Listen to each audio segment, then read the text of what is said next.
A group of college students went hiking on Blackwood Trail in California. By the end of the day, one of them had vanished without a trace. All that was left behind was his phone, and it was still recording. Make sure you subscribe, because what they captured on that trail is something you'll never forget. A group of 5 college students decided to spend a weekend away from campus, trading textbooks and crowded dorms for the crisp mountain air of Lake Tahoe. Their names were Mark, Jenna, Alex, Sophie, and Daniel. None of them were hardcore hikers, but they'd heard about a trail online, a place called Blackwood. Supposedly, it wasn't far, and the views were worth the trip. The name itself should have been a warning. Locals avoided it, whispering half-jokes about the people who took the Blackwood path and never came back. But to a group of 20-somethings craving adventure, that just made it sound exciting. They set out in the late morning, with backpacks full of snacks, bottled water, and a single tent, just in case. The trailhead sign was worn and faded. It would split down the middle, as though time itself had been clawing at it. From the start, Mark couldn't resist pulling out his phone. He had a small YouTube channel where he posted vlogs, and this hike was going to be content. He filmed the tall pines, the sunlight breaking through the branches, the laughter of his friends echoing off the hills. "Say hi to the camera," he called, spinning around to catch Jenna and Sophie making faces while Alex flipped them off playfully. None of them knew it would be the last time they'd ever see him smiling through that lens. The first hour of the hike was easy. The trail wound past creeks and boulders, their shoes crunching against loose gravel. They joked, they sang, they teased Daniel for tripping over roots every few minutes. But as the sun shifted higher, the forest seemed to grow darker instead of lighter. The branches overhead knit together, cutting off pieces of sky. The air grew colder, damp, carrying a smell like wet earth mixed with something metallic. They should have turned back then. But Mark was ahead of the group, camera always in hand, chasing every angle. At one point, he stopped to capture the way the light filtered through the canopy. His friends kept walking, their voices fading. When Mark lowered the phone, they were already several paces ahead. And then, he wasn't behind them anymore. At first, they thought it was a prank. Mark had a history of jumping out from behind doors in dorm hallways, or pretending to sneak up on people. So when they called his name and heard no response, they laughed nervously. "Mark, all right, come on, dude, not funny." But as minutes passed, their smiles faded. They backtracked along the path, searching both sides of the trail. No answer, no footsteps, just a whisper of wind in the trees. Then Sophie spotted something lying near the base of the tree. Mark's phone. It was face down in the dirt, the flashlight still on. When Alex picked it up, the screen was cracked but still recording. The video timer had only been running for a few minutes. They huddled around, pressing play. At first, it was nothing unusual. The camera catching the sway of branches, the sound of shoes on gravel. Then came the breathing. It wasn't Mark's. It was heavier, ragged, like something exhaling right against a microphone. The footage jerked, the phone fell, and then static. The last frame showed a blur of trees and a shadow stretching across the trail. That was the only trace they ever found of Mark.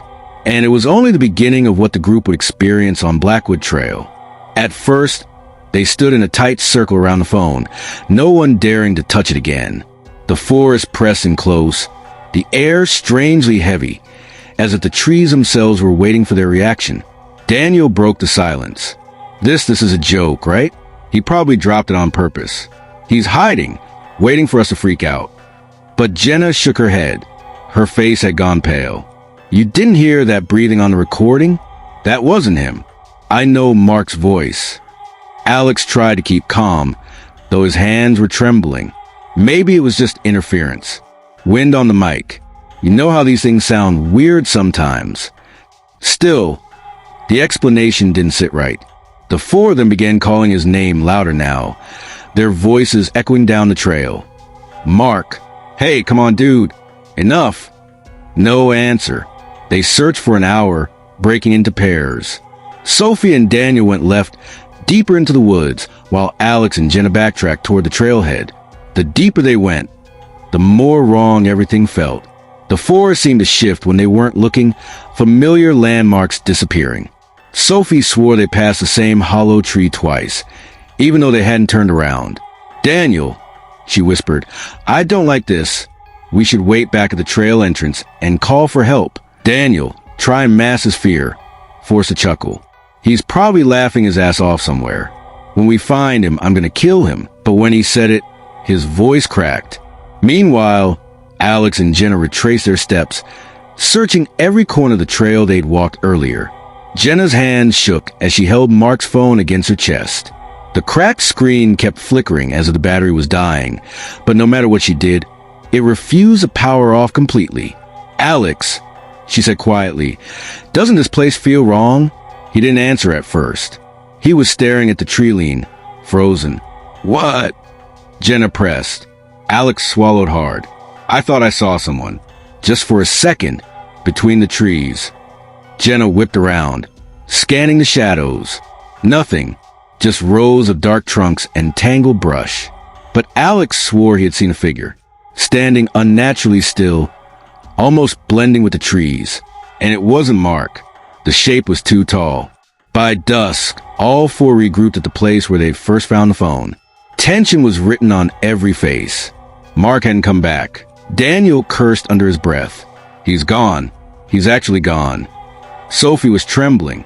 "We need to call someone. The police. Rangers. Anybody." Cell service was patchy this deep in the mountains, but Jenna's phone managed to get through after several failed attempts. She explained the situation as best she could, though she felt ridiculous saying the words, "Our friend disappeared." The dispatcher told them to stay put, that a ranger unit would be dispatched immediately. They waited. The forest grew darker. Every sound, snapping branches, rustling leaves, made them flinch. Finally, 2 park rangers arrived, flashlights cutting through the gloom. They were older men, weathered and serious, their green uniforms marked with the Tahoe National Forest emblem. "Show us where you last saw him," one said curtly. They led the rangers to the exact spot. The rangers scanned the ground, muttering to each other, their beams catching faint impressions in the dirt. Footprints. But something was off. There were more prints than there should have been. One ranger crouched, running his hand along the soil. "These aren't all from your group." Daniel frowned. "What do you mean?" The ranger's voice was low, almost hesitant. "Some of these are larger. Barefoot." Silence hung heavy. The other ranger straightened, his face grim. "We'll get dogs up here in the morning. For now, you kids need to head back to town. Don't stay on this trail after dark." But none of them could sleep that night. Not after the look in the ranger's eyes. Not after Jenna replayed the footage again, hearing that ragged breathing and noticing, for the first time, something she had missed before, a voice, just barely audible under the static. Low, murmuring, as if someone was whispering Mark's name. That was the last time any of them would set foot on Blackwood Trail willingly. Because the following morning, when the search dogs were brought in, something strange happened. The dogs refused to move forward. They planted their paws, ears back, whining, tails tucked. No amount of tugging from their handlers could make them go further down the trail. And when one ranger tried to coax a dog by carrying it in his arms, the animal thrashed violently until it was dropped back on the ground.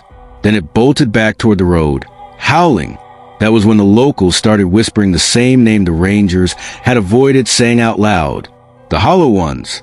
The rangers escorted the group back toward the road before sunset, insisting that they return to town. But fear has a strange way of twisting judgment. By the time the students piled into Daniel's car and drove off, none of them wanted to believe what had just happened.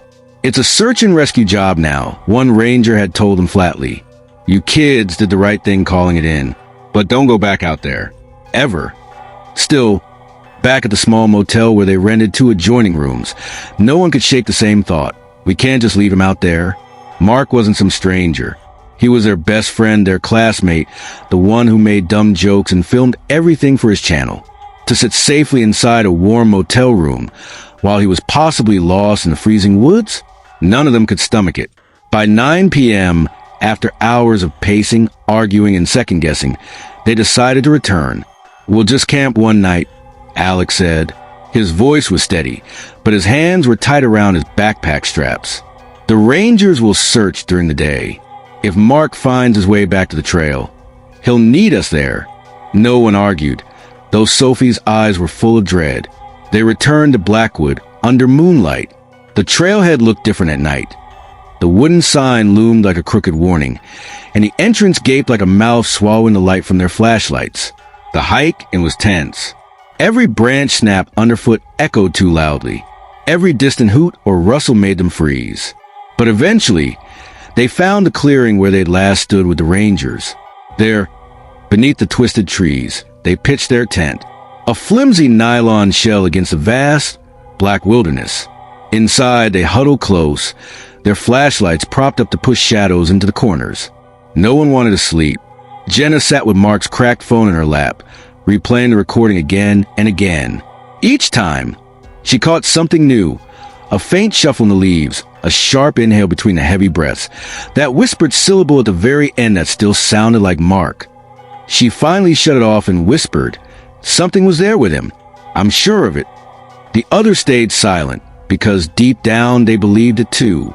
Around 1 a.m., Daniel insisted he heard footsteps circling the tent. They all froze, listening. For a moment, there was nothing, just the wind rattling branches. Then, faint but clear, crunch, crunch, crunch, footsteps moving slowly around them. "Mark," Alex whispered hoarsely. "That you?" No reply. The sound stopped behind Jenna's side of the tent. She held her breath, her pulse hammering. She swore she could feel someone's presence just inches away, separated only by the thin fabric. Then came the whisper, soft, low, almost playful. "Jenna?" Her blood ran cold. She clapped a hand over her mouth, eyes wide, staring at the others. They had heard it too. "Mark," Sophie whispered. That sounded like Mark. But there was something off. The voice was right and wrong at the same time. Too slow, too deliberate. The footsteps faded. Silence returned. For 10 long minutes, no one moved, no one spoke. Finally, Alex unzipped the tent a few inches, shining his flashlight into the trees. Nothing, just darkness. But sleep never came that night. Around 3 a.m., Sophie glanced out the small mesh window of the tent. Her breath caught. At the tree line, maybe 20 yards away, stood a figure. Tall, still, watching. She couldn't make out its face, but the posture, the stance, it looked exactly like Mark. "Guys," she whispered urgently, shaking Daniel's shoulder. Look out there." By the time the others scrambled to the window, the figure was gone, just an empty forest. When dawn finally broke, none of them felt relief. Their bodies were heavy with exhaustion, their nerves frayed raw. And as they stepped outside to pack up camp, Jenna noticed something carved into the bark of the tree nearest their tent. A symbol, a circle with 3 vertical slashes through it. It hadn't been there the day before. They thought the night had been the worst of it. They thought it was over with daylight. But Blackwood wasn't finished with them yet, because the forest wasn't just keeping Mark. It was starting to take an interest in the rest of them too. By the time the sun had fully risen, the group was no longer arguing about whether they should leave. They all knew they should. The problem was convincing themselves to actually do it, because leaving meant abandoning Mark for good. They hiked in silence that morning, their eyes darting to the trees every few steps. None of them admitted it out loud, but each felt the same thing, as if something was following them just out of sight, keeping pace, waiting for them to falter. About an hour in, Daniel stopped suddenly. "Do you hear that?" They froze. It was faint, carried on a wind, the sound of someone calling for help. "Guys!" The voice was distant, panicked. "Over here!" Jenna's heart nearly burst. It was Mark. She knew it. She sprinted toward the sound, ignoring the shouts of the others behind her. Branches toward her arms. Her boots slipped in the mud, but she didn't stop. The voice grew clearer. "Jenna, please, this way." She stumbled into a small clearing, panting, her flashlight beam darting wildly. Empty. The voice had stopped. Behind her, Alex crashed through the brush, grabbing her by the shoulders. "What the hell are you doing?" "It was him. I swear I heard him," she cried. But as she looked back at the trail she'd just run, a chill spread through her. There were no footprints in the mud. Not hers. Not Mark's. Nothing at all. By midday, they stumbled upon something none of them had expected. Half hidden by undergrowth was the rotting frame of a cabin. Its roof sagged inward, the wood blackened with age, moss crawling up the walls. Nearby, more structures slumped in ruin, outlines of what must have been a settlement long forgotten. The place felt wrong immediately. Too quiet, too still. People lived out here? Sophie whispered. Maybe miners, Daniel muttered, though he didn't sound convinced. Inside the main cabin, dust coated everything. Rusted pots sat on broken shelves. A narrow bed frame leaned against the wall. In the corner, almost buried beneath debris, Jenna spotted something, a leather-bound book, its pages yellowed and curling. She picked it up carefully. The cover had no title, but the first page bore a date, September 12, 1854. It was a journal. The entries were scattered, written in a desperate hand. At first, they seemed ordinary. Notes about the weather, about scarce food supplies, about the difficulty of surviving in the mountains. But then, about halfway through, the tone changed. The voices have started again. Last night, it was Mother calling from the woods, though she's been gone these 6 months. We must not answer. We must not follow. Another entry. They stand among the trees at night, still as stones, yet watching, always watching. We call them the hollow ones, for their faces shift like mist. God help the man who speaks to them, for he will not return whole. Jenna's hand shook as she read the words aloud. The room felt colder, as though the walls themselves were listening. The final entry was barely legible, the ink smudged and frantic. They took Samuel. His voice called me from outside, but it was not his voice. His eyes, oh God, his eyes. Empty, hollow. If I write again, may God forgive me, for I will not be myself. The group sat in silence after she finished. No one wanted to speak the thought out loud, but all of them were thinking it. Whatever had taken Mark was the same thing that haunted this place over a century ago. Suddenly, from outside, came a sound that made every hair on their bodies stand up. A voice. Weak. Shaky. Familiar. Guys! Help me. Please. It was Mark. The voice drifted from the tree line just beyond the cabin. Sophie covered her mouth. Alex shook his head violently. No, that's not him. It can't be. But Jenna was already moving toward the door. Daniel grabbed her arm. Don't. Did you not hear what that book said? That's not him. The voice came again, louder this time. It's me. Jenna, please. I'm hurt. I can't find my way back. Her chest heaved. Tears stung her eyes. She wanted to believe it was real. She needed to believe it was real. But deep down, a part of her knew whatever was calling to her wasn't Mark. That night, they tried to barricade themselves inside the cabin. They dragged the broken bed frame against the door, piled debris against the windows. But the forest outside never slept. The voices came in waves, sometimes soft, sometimes sharp, sometimes mimicking each of them in turn. Jenna heard her own voice calling from the woods. Let me in! Alex heard his father's. Sophie heard her younger brother's. Daniel refused to say what he heard, but his face turned gray, and his hands wouldn't stop shaking. And then, sometime after midnight, they all heard it at once. Mark's voice, clear as day, right outside the door. Open up. It's cold out here. The bed frame shuddered as something pressed against the door. The wood groaned. Please, the voice said again, calm and steady. Too calm. It's me. None of them moved. And after a long, dreadful silence, the voice changed. It dropped lower, warping into something inhuman. The final word stretched into a hiss. Me. That was when Sophie realized something horrifying.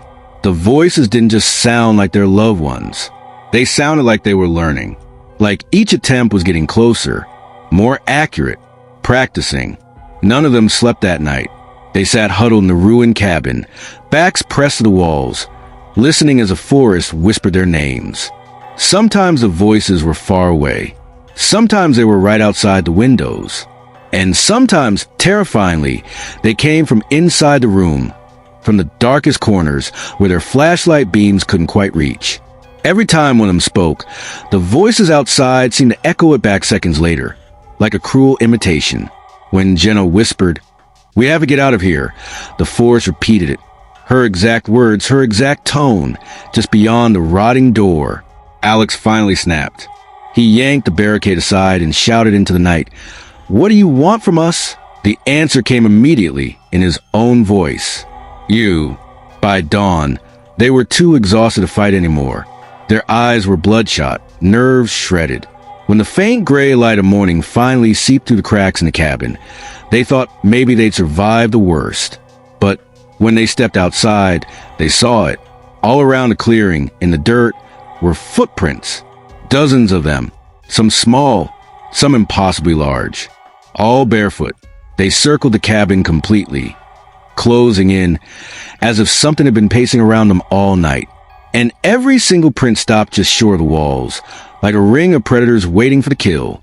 Sophie broke down, sobbing. "We're not getting out of here." Daniel pulled her close, but his own face was pale. He didn't believe they'd make it out either. Around midday, they tried to leave the settlement, but the forest had changed. The trail was gone. No matter which direction they walked, they found themselves looping back to the same clearing, the same rotting cabins, the same carved symbol on the trees. It was as if Blackwood itself had closed in around them. At one point, Alex stormed ahead in frustration, shouting that he'd find the road himself. He disappeared into the trees, his voice echoing as he cursed. The others waited. Minutes passed. Then they heard him calling back. "I found it. I found the way out." Relief surged through Jenna as she ran toward the voice. But when she reached the tree lean, she froze. Because Alex was still standing behind her, pale, terrified, staring at the forest. "That wasn't me," he whispered. By nightfall, their sanity was unraveling. Hunger clawed at them, and every sound made their hearts lurch. They no longer spoke to one another unless necessary, afraid their own words might be used against them. It was Jenna who thought of it. "If we don't make it out, someone has to know what happened." She pulled out her phone, hands trembling, and hit record. Her voice cracked as she whispered into the mic. "If anyone finds this, please, don't come here. Don't follow the voices. Blackwood Trail isn't safe. They'll take you, just like they took Mark." Behind her, Sophie whimpered. Daniel muttered a prayer under his breath. The phone kept recording. That final night, the voices didn't bother to pretend anymore. They circled the cabin openly, whispering in tones that were not human. Dozens of them. Some sounded like Mark, some like strangers, and some were guttural noises that no human throat could ever produce. The walls shook as if something massive pressed against them. Shadows moved across the windows, faces half-formed, eyes like pits, and then silence. Jenna's recording captured the moment perfectly. 30 seconds of total quiet. No wind, no voices, no sound at all, until the door creaked open. Slow, careful, with splintered. Sophie screamed. Daniel shouted something unintelligible.